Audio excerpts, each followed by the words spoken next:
नमस्कार, मैं doctor Sanjay sir. स्वागत है आज के सेशन में आप सभी का। आज का सेशन जो है मध्य गंगा घाटी में होने वाली द्वितीय नगरीय क्रांति पर निर्भर है। यानी आज हम जो डिस्कस करेंगे उसमें ये देखेंगे कि मध्य गंगा घाटी में 600 बीसी में द्वितीय नगरीय क्रांति का उद्भव कैसे हुआ, उसके क्या कारण थे, और साथ साथ हम ये देखेंगे कि प्रथम जो नगरीय क्रांति थी यानी सिंधु सभ्यता, उससे इसकी क्या समानता थी या क्या इसमें अंतर था। साथ साथ वर्तमान जो भारतीय सभ्यता है 21वीं सदी का जो नगरीकरण चल रहा है उससे क्या समानता हम देख सकते हैं इसमें, उस पर भी हम लोग डिस्कस करेंगे। लेकिन सबसे पहले तो इसमें हम देखें कि जो नगरीय क्रांति शब्द का उपयोग किया गया है, तो नगरीय क्रांति से यहाँ पे क्या तात्पर्य है। नगरीय क्रांति से तात्पर्य है कि किसी भी राष्ट्र या देश की कृषि आधारित ग्रामीण संरचना में राजनैतिक, सामाजिक, सांस्कृतिक और धार्मिक स्तर पर जब बड़ा बदलाव होना स्टार्ट हो जाए, ठीक है, उसे हम नगरीय क्रांति शब्द कह सकते हैं। या इस शब्द को सबसे पहले डिफाइन करने वाले हिस्टोरियन हैं, इतिहासकार, जिनका नाम गार्डन चाइल्ड है, जिन्होंने अपनी किताब द अर्बन रिवोल्यूशन में उन्होंने इस नगरी शब्द को समझाया है और बताया है। ठीक है, तो सबसे पहला इतिहासकार हैं गार्डन चाइल्ड, जिन्होंने इसे डिफाइन करने का प्रयास किया है। और उन्होंने ये बताया है कि नगरीय क्रांति या नगरीय सभ्यता हम किसे कहेंगे। उनकी किताब का नाम है द अर्बन रिवॉल्यूशन। इस किताब में उन्होंने 10 विशेषताएं जो है एक नगरीय सभ्यता के लिए दिखाया है, ठीक, और बताया है कि अगर ये 10 पैरामीटर, 10 विशेषताएं किसी भी नगर में या किसी भी भौगोलिक संरचना में हमें दिखती हैं, तो हम उसे नगर या शहर कह सकते हैं, या नगरीकरण की प्रक्रिया कह सकते हैं, या शहरीकरण की प्रक्रिया कह सकते हैं। जिसमें इन्होंने मूल रूप से ये बताया है कि वहां पर एक राजनीतिक संरचना यानी ब्यूरोक्रेसी का विकास होना चाहिए। साथ साथ जो है वहां की अर्थव्यवस्था जो है मूलतः व्यापार वाणिज्य पे निर्भर होनी चाहिए। इसके अतिरिक्त जो है एक बेहतरीन टैक्सेशन सिस्टम का डेवलपमेंट होना चाहिए, मुद्रा व्यवस्था का विकास होना चाहिए, ठीक, साथ साथ धार्मिक केंद्र स्थापित होना चाहिए, विदेश व्यापार की संरचना दिखाई देनी चाहिए, और इसके अतिरिक्त जो है व्यापारिक परिवहन यानी हमें परिवहन का डेवलपमेंट भी दिखना चाहिए। तो मूलतः 10 विशेषताओं की इन्होंने चर्चा किया है, जिसके आधार पर नगरीय संरचना को इन्होंने डिफाइन किया है। अब प्रश्न ये है कि यह जो नगरीय क्रांति हो रही है, इसका जो टाइम ड्यूरेशन है वो है 600 बीसी, 600 बीसी में। कहां पर हो रहा है? मध्य गंगा घाटी। अब मध्य गंगा घाटी किसका पार्ट है? तो गंगा घाटी का पार्ट है। गंगा घाटी को मूलतः जो है 3 भागों में डिवाइड किया गया है। 3 भागों में जो इसका विभाजन किया गया है गंगा घाटी का, वो इस तरह से है। इसका एक बार आप भौगोलिक विस्तार भी देख लें कि गंगा घाटी का जो विभाजन है, ठीक, वह 3 भागों में किया गया है।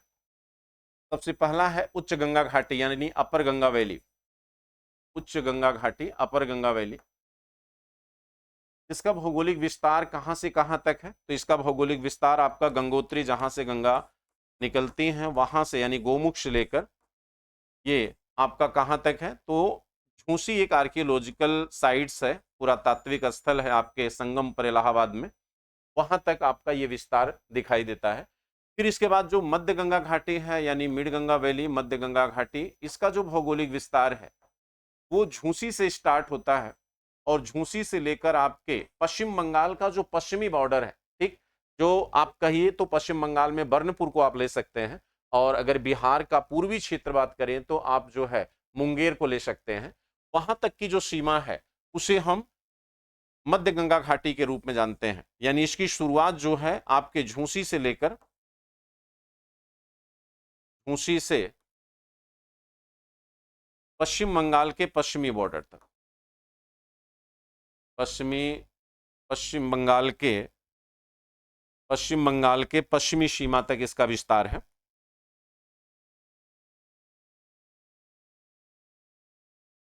पश्चिम बंगाल के पश्चिमी सीमा तक। जिले के नाम हमने बताई दिया कि वहां तक आप इसे देख सकते हैं, यानी बर्नपुर ले सकते हैं पश्चिम बंगाल में, और अगर बिहार का कोई क्षेत्र आपको देखना है तो आप मुंगेर को देख सकते हैं, वहां तक मोटा मोटा आप बता सकते हैं। और निम्न गंगा घाटी यानी लोअर गंगा वैली जो है, लोअर गंगा वैली का जो डेवलपमेंट है या इसका जो विकास है या विस्तार कहिए, वो आपका स्टार्ट होता है यहां से लेकर, यानी पश्चिम बंगाल की पश्चिमी सीमा से लेकर आपका बंगाल की खाड़ी यानी जहां पर गंगा गिरती है। ठीक, तो ये तो आपका हो गया गंगा घाटी का, हमने एक विस्तार बता दिया भौगोलिक रूप से कि कहां से कहां तक इसका क्षेत्र फैला हुआ। इसमें जो सबसे रिच, जो सबसे आर्थिक रूप से जो सबसे धनी क्षेत्र है वो है मध्य गंगा घाटी। और मैं इसको इसलिए नहीं कह रहा हूं कि यहां पर द्वितीय नगरीय क्रांति का विकास हुआ, बल्कि द्वितीय नगरीय क्रांति के साथ साथ आर्थिक संरचना का जो डेवलपमेंट यहां पर स्टार्ट होता है 600 बीसी में, उसने राजनीति का एक केंद्र विकसित कर दिया। कहां पर? आपके मध्य गंगा घाटी में। पूरे प्राचीन इतिहास को आप अगर पढ़ेंगे तो मगध ही राजनीति का केंद्र आपको दिखाई देगा, जबकि आप मिडाइवल हिस्ट्री में आप जाएंगे तो आपको दिल्ली और आगरा राजनीति का केंद्र दिखाई देगा। इसलिए क्योंकि जब भी आप इतिहास पढ़ेंगे और प्राचीन मिडाइवल और मॉडर्न को देखेंगे तो कलकत्ता हो आधुनिक भारत में, या मध्यकाल में दिल्ली और आगरा हो, या प्राचीन काल में मगध और कन्नौज हो, ये हमेशा राजनीति का केंद्र या राजधानी के रूप में इसलिए विकसित हुए क्योंकि ये आर्थिक संरचना का या आर्थिक विकास का केंद्र थे। इसीलिए यूपीएससी में एक प्रश्न पूछा हुआ था कि मध्य गंगा घाटी में होने वाला जो बदलाव है वो अर्थनीति पर आधारित था, विवेचना करिए। लेकिन केवल अर्थनीति पर आधारित बदलाव यह नहीं है, यह बदलाव राजनैतिक, सामाजिक, धार्मिक और सांस्कृतिक रूप में भी आपको देखने को मिलेगा, जिसको अभी हम आपको दिखाएंगे कि ये बदलाव कैसे हुआ, या आर्थिक संरचना में जो बदलाव उस समय हुआ उसने राजनैतिक संरचना में या सामाजिक, सांस्कृतिक, धार्मिक संरचना में कैसे जो है अपना योगदान दिया, उसे भी हमें समझना होगा। तो आप जो हम आज जो हम डिस्कशन करेंगे वो डिस्कशन हमारा मध्य गंगा घाटी पर होने वाला डेवलपमेंट या होने वाले बदलाव पर निर्भर होगा। ठीक, तो मध्य गंगा घाटी में जो बदलाव हो रहा है वो मूलतः जो है कहीं ना कहीं आर्थिक संरचना पर निर्भर है, और उस आर्थिक संरचना में होने वाले परिवर्तन को हम द्वितीय नगरीय क्रांति के रूप में क्या करते हैं, डिस्कस करते हैं। तो हम फिर अपने टॉपिक पे आ जाते हैं। ठीक, द्वितीय नगरीय क्रांति, द्वितीय नगरीय क्रांति। अब इसमें हम डिस्कशन किन किन टॉपिक पे करेंगे कि ये टॉपिक हमारा कंप्लीट हो जाए, तो पहले हम इसके विकास क्रम को देखेंगे कि इसका विकास क्रम कैसा रहा है, फिर इसके उद्भव के कारण देखेंगे, द्वितीय नगरीय क्रांति के उद्भव का रीजन क्या रहा, कारण क्या रहा, और प्रथम नगरीय क्रांति से इसकी तुलना यानी सिंधु सभ्यता से इसकी हम तुलना करेंगे। प्रथम नगरीय क्रांति से तुलना,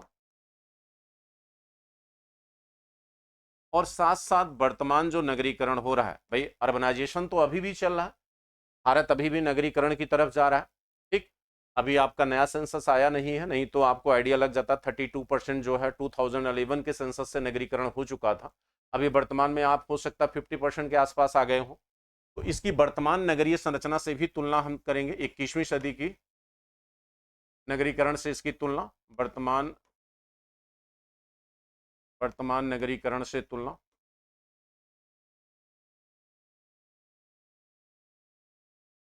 ठीक, अब देखिए यहां पर जो शब्द लगा द्वितीय, द्वितीय का मतलब है कि इससे पहले भी भारत में अर्बन सिविलाइजेशन या नगरीय सभ्यता रही है, जिसको आप सिंधु सभ्यता के रूप में जानते हैं, और जिसका समापन लगभग 1700 बीसी के आसपास देखा जाता है, यानी वो नगरीय विशेषताओं का परित्याग कर देती है।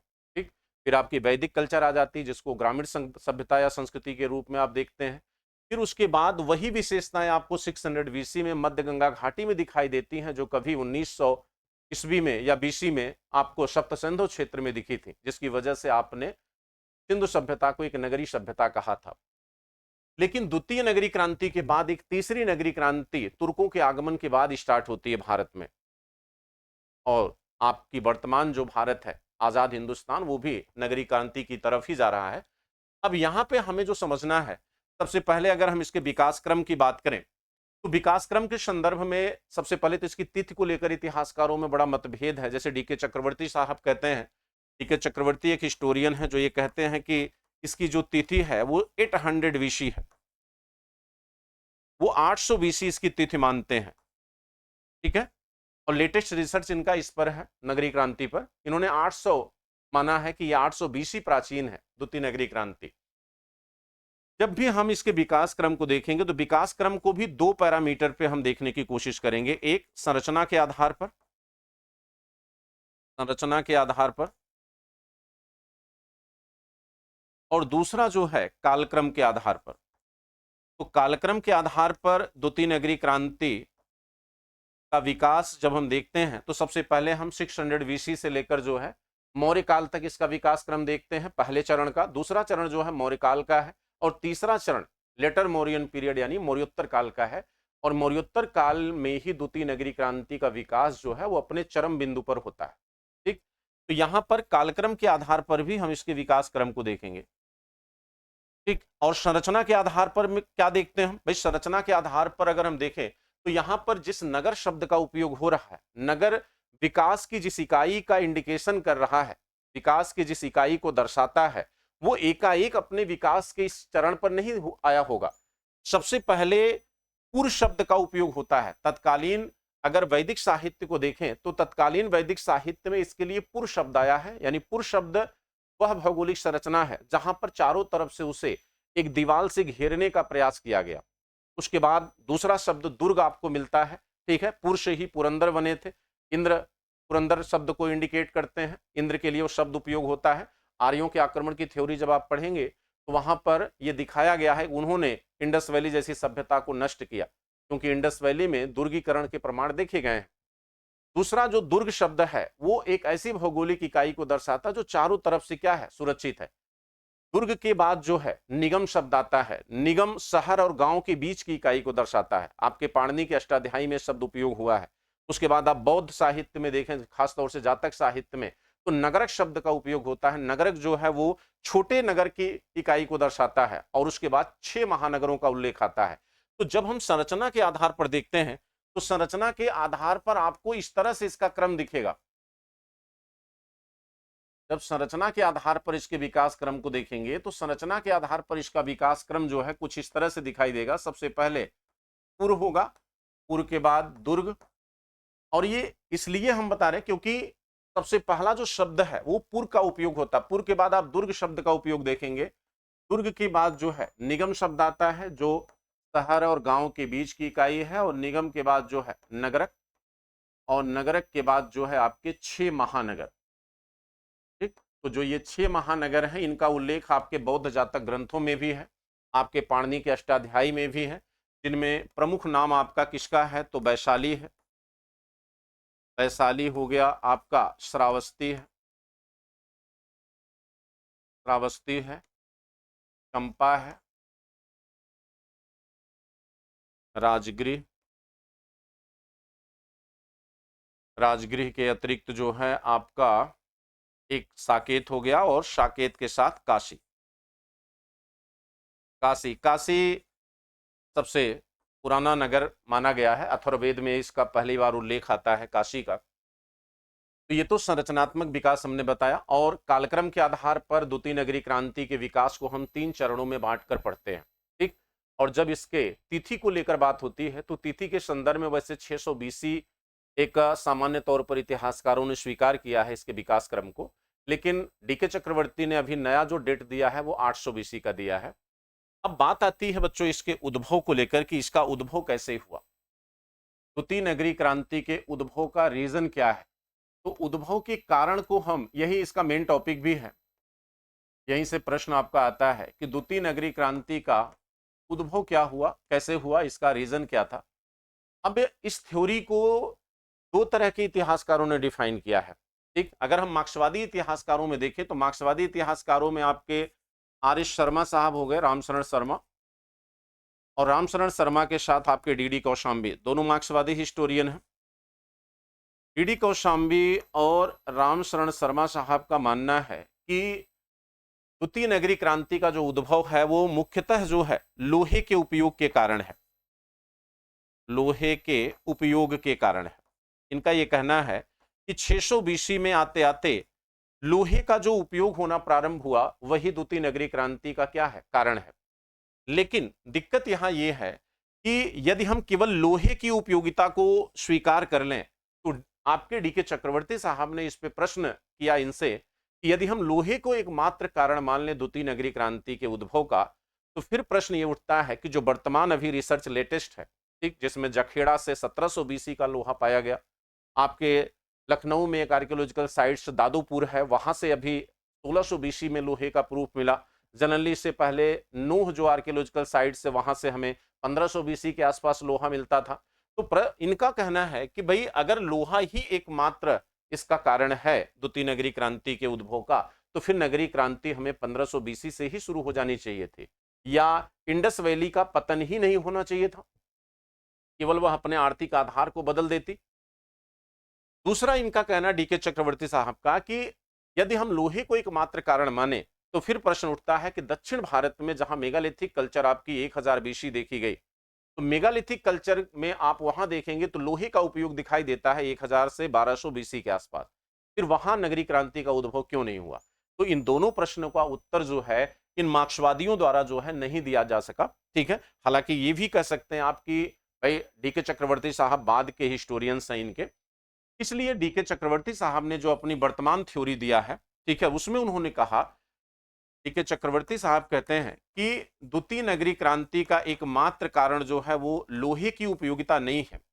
ठीक है, इनका यह मानना है कि द्वितीय नगरी क्रांति का जो मूल कारण है वो उस समय जो होने वाला परिवर्तन है, ठीक, और उन परिवर्तनों में केवल आर्थिक परिवर्तन नहीं बल्कि अन्य परिवर्तन भी उसके लिए उत्तरदायी थे। केवल आर्थिक बदलाव या आर्थिक परिवर्तन ही द्वितीय नगरी क्रांति के लिए उत्तरदायी नहीं है, बल्कि उस समय राजनीतिक संरचना में जो बड़ा बदलाव दिखाई देता है, क्योंकि मगध जो है यहाँ पर एक राज्य के रूप में विकसित हो रहा है। ठीक है, तीसरा जो है आप जो है यहाँ देखें तो सामाजिक और सांस्कृतिक संरचना में भी एक बड़ा बदलाव आपको दिखाई देगा।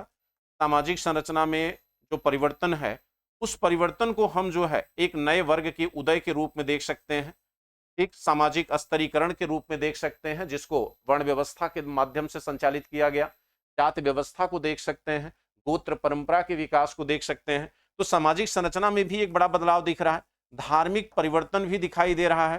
ठीक है, तो डीके चक्रवर्ती साहब का यह मानना है कि इस आर्थिक परिवर्तन ने बाकी परिवर्तनों को क्या किया, एक आधार प्रदान किया, और सबके सामूहिक योगदान से ही द्वितीय नगरी क्रांति क्या हुई, संभव हो पाई। ठीक है, क्योंकि यदि हम धार्मिक स्तर में होने वाले बदलाव को देखें तो ये वो समय है जब भारत में मध्य गंगा घाटी में कई धार्मिक संप्रदायों का उदय हुआ, जिसमें जैनिज्म बौद्धिज्म ने सबसे महत्वपूर्ण स्थान अर्जित किया समाज में। साथ साथ जो है ये वो समय है जब दर्शन की परंपरा का विकास होता हुआ दिखाई देगा, जब तर्क जो है आपके धर्म पर जो है कहीं ना कहीं प्रभावी रूप अपनाता हुआ दिखाई देगा। ठीक, तो ये जो बदलाव और परिवर्तन है ये केवल आर्थिक परिवर्तनों का परिणाम नहीं है द्वितीय नगरी क्रांति, बल्कि समस्त परिवर्तनों के सामूहिक योगदान का परिणाम है। ये थ्योरी है आपके डीके चक्रवर्ती साहब की, जिसको अभी हम आगे डिस्कस करेंगे।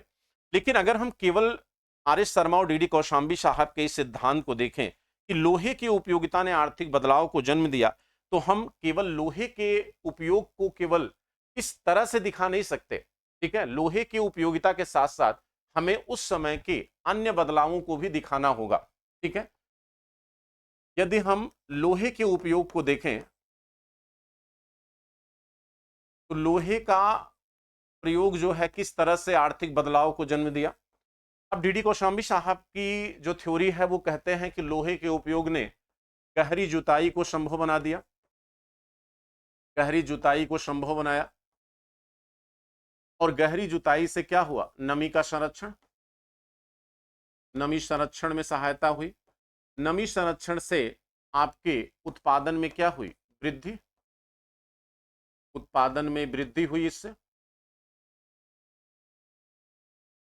दूसरा इनका मानना है कि लोहे के टूल्स बनाए गए, लोहे के उपकरण बनाए गए, और उन उपकरणों से मध्य गंगा घाटी जो नमी युक्त क्षेत्र है, बलुई दोमट का क्षेत्र है, जिसमें जंगल बड़े सघन थे, उन जंगलों की सफाई में लोहे के उपकरणों ने योगदान दिया। तो लोहे के उपकरण बनाए गए, लोहे के उपकरण से क्या लाभ हुआ, तो सबसे पहला लाभ जंगलों की सफाई। अब जंगलों की सफाई से दो लाभ होते हैं, जंगलों की सफाई यदि आप करेंगे तो इसके भी दो लाभ होंगे। ठीक, पहला कृषि क्षेत्र का विस्तार होगा, कृषि क्षेत्र का विस्तार, कृषि क्षेत्र का विस्तार होगा। दूसरा, इन जंगलों से हाथियों की प्राप्ति होगी, और इसका सबसे बेहतरीन उल्लेख जो है कौटिल्य करता है। मौर्य काल में जब द्वितीय नगरीकरण के विकास क्रम को देखेंगे तो वहां पर हाथियों का सबसे बेहतर उपयोग जो है मगध करता हुआ दिखाई देगा। इन्हीं हाथियों से जंगलों की लकड़ियों की सफाई की गई, इन्हीं हाथियों का सैन्य सेवा के रूप में हस्त सेना बनाई गई, जिससे मगध न केवल आर्थिक रूप से मजबूत हुआ बल्कि सैन्य क्षमता में भी वो अन्य महाजनपदों को पीछे छोड़ देता है। ठीक है, तो हाथियों का बेहतर उपयोग किया गया, एक तो सैन्य सैन्य के रूप में, ठीक है, सैन्य रूप में हुआ। दूसरा जो है, ठीक, लकड़ियों की सफाई। और आप देखेंगे जब मौर्य काल आप पढ़ते हैं तो मौर्य काल में कुम्हरार से जो है आपको लकड़ी का भवन चंद्रगुप्त मौर्य का मिलता है। अब राजा ने अगर अपना लकड़ी का भवन बनाया होगा तो सीधी सी बात, जनता ही उस चीज का अनुकरण की होगी, क्योंकि राजा उनके लिए एक रोल मॉडल होता है। ठीक है, तो यहां पर देखेंगे मगध में 12 वर्षों का काल पड़ा, लेकिन मगध में आर्थिक विपन्नता नहीं दिखाई देती है। तो मगध जो है वो अर्थ का एक महत्वपूर्ण केंद्र था। और मौर्य काल में खास तौर से जिस तरह से चंद्रगुप्त मौर्य ने आर्थिक संरचना का विकास किया चाणक्य के योगदान से, ठीक है, उस आर्थिक संरचना के विकास ने मौर्य को या मौर्य वंश को एक साम्राज्य के रूप में क्या किया, परिवर्तित किया। तो इस चीज ने भी बच्चों कहीं न कहीं आपके उत्पादन में क्या किया, वृद्धि किया। यहां भी उत्पादन में वृद्धि हो रही है। अब प्रश्न यह है कि केवल लोहे की उपयोगिता उत्पादन में सहायता नहीं दे रही है, उस समय और भी कुछ ऐसी संरचनाएं दिखती हैं जिसने उत्पादन में परिवर्तन लाया। जैसे धान की रोपाई विधि। रोपाई विधि के संदर्भ में यह बताया जाता है कि रोपाई विधि ने धान के उत्पादन में क्या किया, वृद्धि। धान के उत्पादन में वृद्धि हुई और धान के उत्पादन में वृद्धि से ये उस समय का मध्य गंगा घाटी का मूल जो है, मूल भोजन यानी मूल अनाज के रूप में विकसित हुआ। और आज भी आप बिहार और बंगाल में आप देखेंगे तो चावल उनका मुख्य भोजन है मच्छी के साथ। ठीक, तो धान के उत्पादन से एक तो जो है क्या हुआ, एक सबसे बड़ा फायदा यह हुआ कि महिलाएं जो है चावल की माड़ का उपयोग करती थी, जिससे प्रजननशीलता में उनकी क्या होती है, वृद्धि होती है। और इस प्रजननशीलता में वृद्धि होने से जनसंख्या वृद्धि हुई। ठीक है, एक तरफ जनसंख्या। अब देखिए कहते हैं कि गार्डन चाइल्ड ने भी बताया कि नगरीय संकेंद्रण यानी जनसंख्या का संकेंद्रण होना चाहिए, हाई डेंसिटी होनी चाहिए, तभी वो नगर होगा। ठीक है, तो यहां पे आप देखेंगे जनसंख्या की क्या होगी, वृद्धि होगी। जनसंख्या वृद्धि होगी। जनसंख्या वृद्धि के साथ साथ जो है इसके भी दो फायदे होंगे। एक फायदा तो जनसंख्या वृद्धि होने से यह हुआ कि भाई आपके बाजार की संरचना का विकास हो गया, बाजार की संरचना में वृद्धि हो गई, बाजार की संरचना बढ़ी। दूसरा आपकी श्रम शक्ति उपलब्ध हो गई, यानी सस्ते श्रमिक आपको मिल गए। ठीक, अब जब आपकी जनसंख्या में वृद्धि होगी, इनको काम मिलेगा, तभी तो ये मार्केट का पार्ट बन पाएंगे, तभी ये बाजार का अंग बनेंगे। इनकी परचेजिंग कैपेसिटी होगी तभी ये बाजार का पार्ट बनेंगे। तो धान की रोपाई विधि ने भी इसमें क्या किया, योगदान दिया। इसके बाद आप देखेंगे तीसरा जो है, इसी समय मुद्रा व्यवस्था का विकास होता है। मुद्रा व्यवस्था जिसने आर्थिक गतिशीलता प्रदान किया, जिसको आप क्या कहते हैं, आहत मुद्रा। ठीक है, तो मुद्रा व्यवस्था का विकास आपको दिखता है जिसने आर्थिक गतिशीलता क्या किया, प्रदान किया। चौथा आप देखेंगे बच्चों, इस समय जो है मूलतः परिवहन का विकास होता है, परिवहन एवं सड़क का विकास, जिसकी चर्चा आपके बौद्ध साहित्य में भी की गई है और कौटिल्य के अर्थशास्त्र में भी बताया गया है। जल परिवहन की भी चर्चा हुई है और ताम्रलिप्ति बंदरगाह से लेकर तक्षशिला तक के विस्तार को भी दिखाया गया है उत्तरापथ मार्ग के रूप में। ठीक, पांचवा जो है आप यहां देखेंगे तो विदेश व्यापार का विकास भी दिखाई देगा।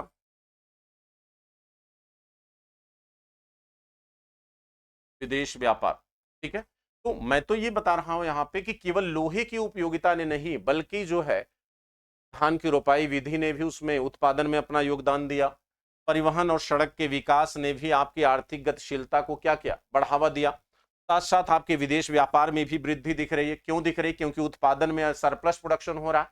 जब सरप्लस प्रोडक्शन होगा तभी ट्रेड डेवलप होगा, विनिमय होगा, विनिमय के लिए परिवहन और सड़क की जरूरत होगी, जिसका विकास इस समय स्टार्ट हो चुका है।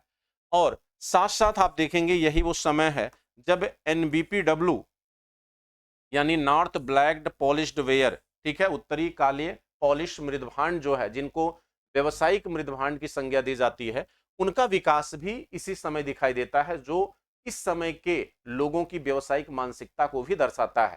ठीक, तो केवल एक ऐसा पैरामीटर लोहे की उपयोगिता नहीं है जिसने इस समय की आर्थिक संरचना में गतिशीलता प्रदान किया, बल्कि साथ साथ अन्य बहुत सारे ऐसे परिवर्तन हुए जिसने आर्थिक गतिशीलता प्रदान किया। हाँ, ये जरूर है कि लोहा उसकी प्रारंभिक इकाई हो सकता है, बाकी चीजें बाद में उसके साथ धीरे धीरे क्या होती हैं, डेवलप होती हैं।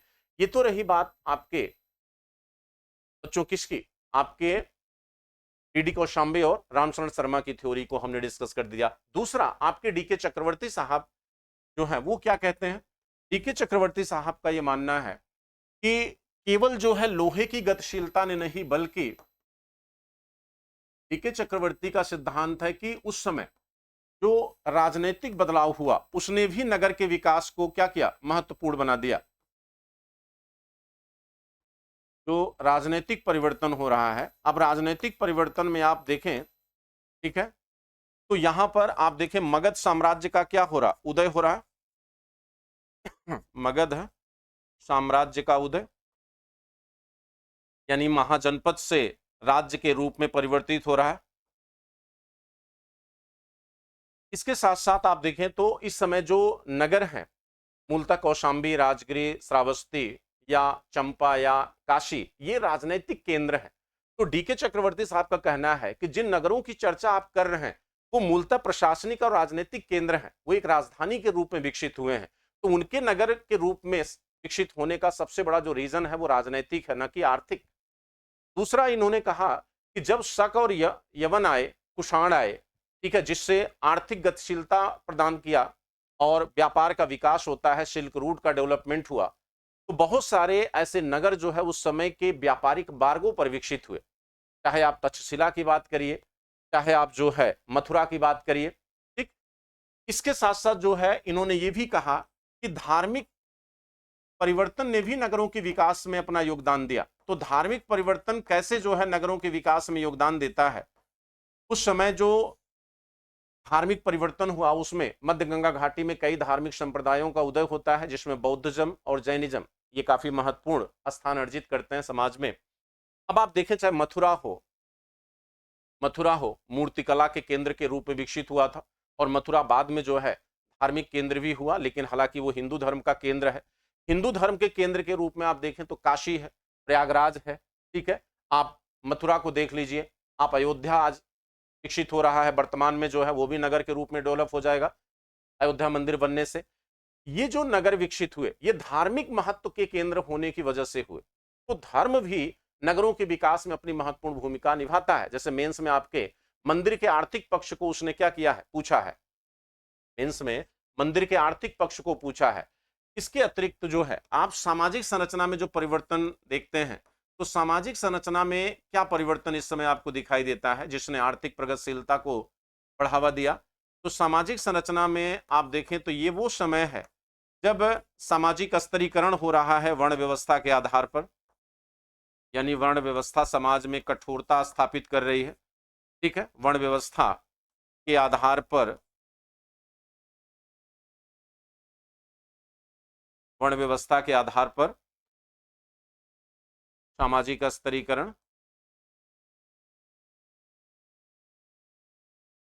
सामाजिक स्तरीकरण हो रहा है। नवीन आर्थिक गतिशीलता की वजह से नवीन सामाजिक वर्ग का उदय हुआ, जैसे आपका शिल्पी वर्ग हो गया, ठीक है। नवीन सामाजिक वर्ग का उदय होता है इस समय, इसमें आपका शिल्पी वर्ग आ जाएगा, श्रेणी समूह आ जाएगा, ठीक है। तमाम ऐसे वर्ग जो हैं आपको वर्तमान में केवल आर्थिक प्रक्रियाओं में होने वाले बदलाव की वजह से दिखाई देंगे। ठीक, इसके साथ साथ आप यहां देखें तो जाति व्यवस्था और गोत्र व्यवस्था आ जाएगी, जाति एवं गोत्र व्यवस्था। ठीक, अब डीके चक्रवर्ती साहब का यह मानना है कि जो आर्थिक परिवर्तन हो रहा था, ठीक है, जो मूल आधार है द्वितीय नगरीय क्रांति का, इस आर्थिक परिवर्तन को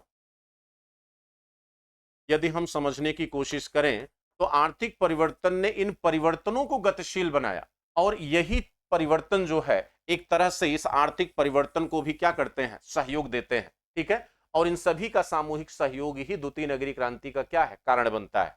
अब आर्थिक परिवर्तन को अगर हम देखें तो 600 बीसी में यदि अधिशेष उत्पादन न होता तो ना तो विनिमय का प्रारंभ होता, ना ही बाजार बनता, और बाजार ना शहर बनता, ना शहर नगर बनता। क्योंकि सच्चाई ये है कि जब सरप्लस प्रोडक्शन होता तभी विनिमय होता है, विनिमय जब किसी पर्टिकुलर एक स्थान पे होता है तो वही बाजार बनता है, वही बाजार नगर बनता है, ठीक है।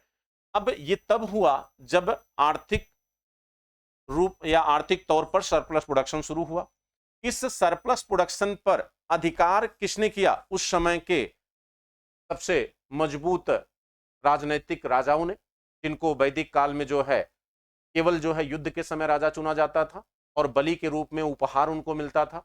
बार बार समिति ने उनको राजा चुना, बलि के रूप में बार बार उन्होंने उपहार लिया, जिससे उनके पास एक आर्थिक संग्रह हुआ और वही समानों में असमान बन के राजा बन गए। और उसी आर्थिक संपन्नता के आधार पर उन्होंने क्या किया, 12 रत्निन का गठन करके एक ब्यूरोक्रेसी का निर्माण कर लिया और अब शक्ति के आधार पर सत्ता का संचालन करना शुरू कर दिया और उनका पद क्या हो गया, वंशानुगत हो गया। तो 600 बीसी तक आते आते राज्य और राजनीतिक या राजतंत्र की संरचना का विकास होता हुआ दिखाई देता है, ठीक। और वो कहां से आया, वो आर्थिक संरचना में होने वाली ग्रोथ से आया, क्योंकि बाद में टैक्सेशन सिस्टम का डेवलपमेंट हो गया और टैक्सेशन सिस्टम से राजतंत्र का संचालन प्रारंभ हुआ, ठीक है। और दूसरा आप देखें धार्मिक परिवर्तन, तो मध्य गंगा घाटी में जो धार्मिक परिवर्तन हो रहा है बौद्धिज्म जैनिज्म के रूप में, इसने उस समय के आर्थिक बदलाव को कहीं ना कहीं और ज्यादा गतिशील बनाया। क्योंकि उत्तर वैदिक काल तक आते आते आपका जो वैदिक धर्म है वो कर्मकांडी हो चुका है, वह आर्थिक प्रगतिशीलता में बाधक बन रहा है, वह सुदखोरी को पाप बता रहा है, जल परिवहन को पाप बता रहा है। लेकिन बौद्धिज्म ने उसको सपोर्ट किया, बौद्धिज्म ने कहा नहीं, बौद्धिज्म ने स्त्री समाज को भी महत्व दिया, दास व्यवस्था को भी महत्व दिया और ब्याज पर धन लेना, सुदखोरी व्यवस्था को कहीं न कहीं इन्होंने क्या किया, सही साबित किया। और इससे लोगों का ध्यान जो है वो बौद्धिज्म की तरफ क्या हुआ, बढ़ा, और इनकी पॉपुलैरिटी जो है भगवान बुद्ध की या बौद्ध धर्म की समाज में क्या होती है, स्थापित होती है। इस समय जो धार्मिक परिवर्तन हो रहे थे वह वर्तमान परिवर्तन की क्या थे, आवश्यकता थे, ठीक है। आप अगर 14वीं 15वीं सदी में यूरोप के इतिहास को देखें तो वहां भी जो आर्थिक बदलाव शुरू हुआ उसी आर्थिक परिवर्तन ने वहां रेनेसा को जन्म दिया, ठीक है। उसी रेनेसा ने कहीं ना कहीं धार्मिक आंदोलन को शुरू किया और आने वाले समय में रेनेसा ने प्रबोधन को जन्म दिया और आज यूरोप जो है आधुनिकता के विकास का दावा करता है दुनिया में। हमारे यहाँ वो बदलाव 600 बीसी में शुरू हो चुका था, ठीक। तो ओवरऑल हम ज्यादा डिटेल में नहीं जाना चाहते क्योंकि टॉपिक बहुत बड़ा है ये, अभी इनको और भी बहुत ज्यादा डिटेल में डिस्कस किया जा सकता था। लेकिन हम केवल उद्भव को अगर देखें तो उद्भव को हमें केवल एक पक्ष नहीं दिखाना पड़ेगा, यानी नहीं दिखाना चाहिए।